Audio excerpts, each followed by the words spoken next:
meu nome é Ana Luísa e eu vou explicar as características gerais dos artrópodes. Os artrópodes eles formam um grupo extremamente diversificado com mais de 1 bilhão de espécies descritas e catalogadas em todo o mundo. Esses animais podem ser encontrados em todas as regiões do planeta. Eles pertencem ao filo Artrópoda, são invertebrados, triblásticos e celomados, possuindo simetria bilateral, exoesqueleto, corpo segmentado e apêndices articulados, o que justifica o nome do filo, que é artro, de articulação, e podos, de patas, então patas articuladas. O fato desses animais apresentarem o corpo segmentado leva à suposição de que os artrópodes têm parentesco evolutivo com os anelídeos. Esse corpo segmentado fica mais nítido apenas nas formas larvais. O exoesqueleto de todos os artrópodes é composto por quitina, mas nos crustáceos, além da quitina, há também fosfato e carbonato de cálcio, substâncias que conferem alta resistência à carapaça desses animais. Os artrópodes terrestres eles são revestidos por uma cobertura de cera impermeável que impede a desidratação deles. O exoesqueleto dos artrópodes envolve todo o seu corpo. O crescimento desses animais ocorre apenas através do que chamamos de muda ou ecdise, que é a troca desse exoesqueleto. As mudas elas ocorrem periodicamente ao longo do desenvolvimento do animal, que é sempre controlado por um hormônio chamado de ecdisona, ou hormônio da muda. Durante a muda, as células da epiderme responsáveis pela produção do exoesqueleto, elas secretam um novo esqueleto embaixo do esqueleto antigo, sendo que em algum determinado momento o esqueleto antigo vai se rachar, liberando o artrópode com o novo esqueleto dele. Por ser muito flexível, o novo exoesqueleto se distende à medida que o corpo do animal se dilata. Então o animal vai crescendo e o exoesqueleto também vai se distendendo logo depois da muda. E depois de alguns minutos ou horas, dependendo da espécie, o novo exoesqueleto do artrópode se enrijece e o animal para de crescer. Os artrópodes eles apresentam um sistema digestório completo, com digestão extracelular e sistema circulatório aberto ou lacunar, sendo sangue chamado de hemolinfa. Os artrópodes podem ser classificados em 5 classes, que a Luísa Rodrigues vai explicar a seguir. Bom dia, meu nome é Luísa e eu vou dar continuidade falando sobre os grupos dos artrópodes. Eu vou começar falando sobre os aracnídeos. Bom, eles possuem 4 pares de patas locomotoras, um par de quelíceras e um par de pedipalpos. As quelíceras elas funcionam como se fossem pinças ou garras. E nas aranhas, por exemplo, essas quelíceras elas possuem glândulas de veneno, onde elas vão inocular na presa e essa presa ela vai paralisar. E os pedipalpos eles também têm essa função de poder se alimentar, né? No caso vai auxiliar o animal a ingerir a presa, a se defender e a se reproduzir, por exemplo. Não possuem antenas, são divididos em cefalotórax e abdômen e os principais representantes desse grupo são aranhas, escorpiões e carrapatos.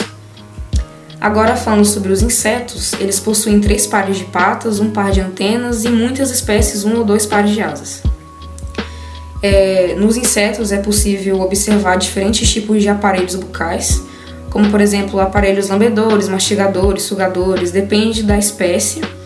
E dentro do grupo dos artrópodes é o grupo mais diversificado, pois eles são encontrados em diversos ambientes, inclusive no meio aquático. Eles também possuem uma importância ecológica e econômica muito grande, como por exemplo as abelhas, elas são polinizadoras e elas fornecem produtos como o mel. Sobre o desenvolvimento embrionário dos insetos, algumas espécies podem apresentar a metamorfose e outras espécies podem não apresentar a metamorfose. No caso, a metamorfose ela possui 2 tipos. A metamorfose incompleta, que é quando a ninfa ela é semelhante ao indivíduo adulto, e a completa, quando o estágio larval ele é diferente do indivíduo adulto. A incompleta ela pode ser observada em gafanhotos, enquanto a completa pode ser observada em borboletas, por exemplo. Bom, falando agora sobre os crustáceos, né? Eles possuem um corpo dividido entre cefalotórax e abdômen e possuem apêndices altamente especializados. Nesses animais é possível observar 2 pares de antenas, né? Que são os apêndices mais anteriores, e 3 ou mais pares de apêndices configurados como peças bucais.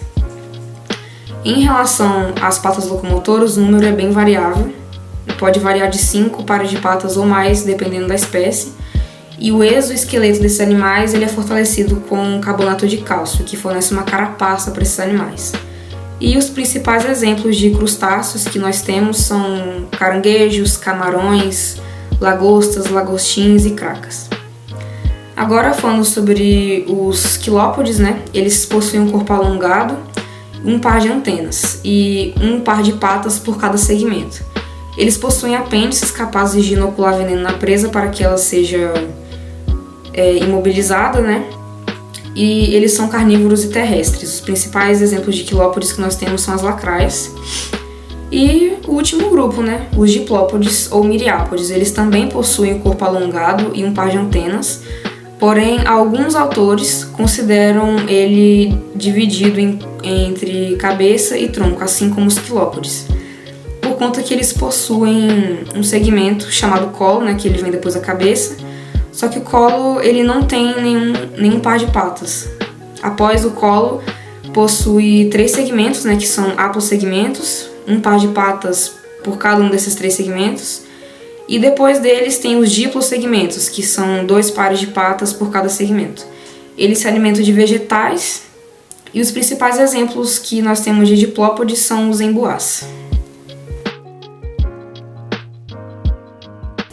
Olá, boa tarde, meu nome é Zelara e hoje eu vou falar sobre a importância dos artrópodes. Bom, os artrópodes desempenham um papel crucial em diversos ecossistemas e na vida humana também.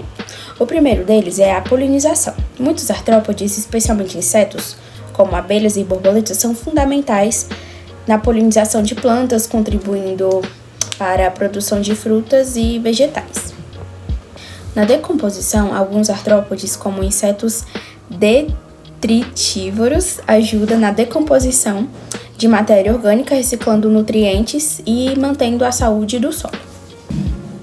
Bom, na ecologia, os artrópodes desempenham papéis vitais em cadeias alimentares e são essenciais na polinização de muitas plantas, o que contribui para a produção de alimentos. Na economia, muitos artrópodes, como abelhas, são fundamentais para a agricultura, né? Como eu já havia falado. Entre outros, como são os camarões e os caranguejos, são importantes na indústria da pesqueira.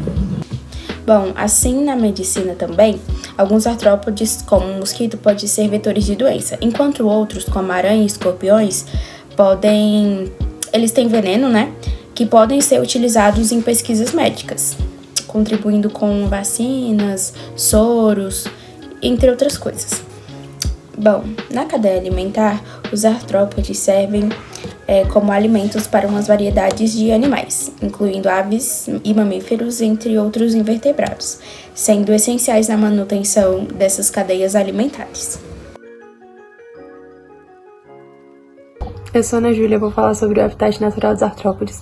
Os artrópodes eles desempenham um papel essencial no ecossistema porque eles habitam praticamente todos os ambientes, seja aéreo, aquático ou terrestre. E eles têm funções decompositoras, polinizadoras, até de presa e predador.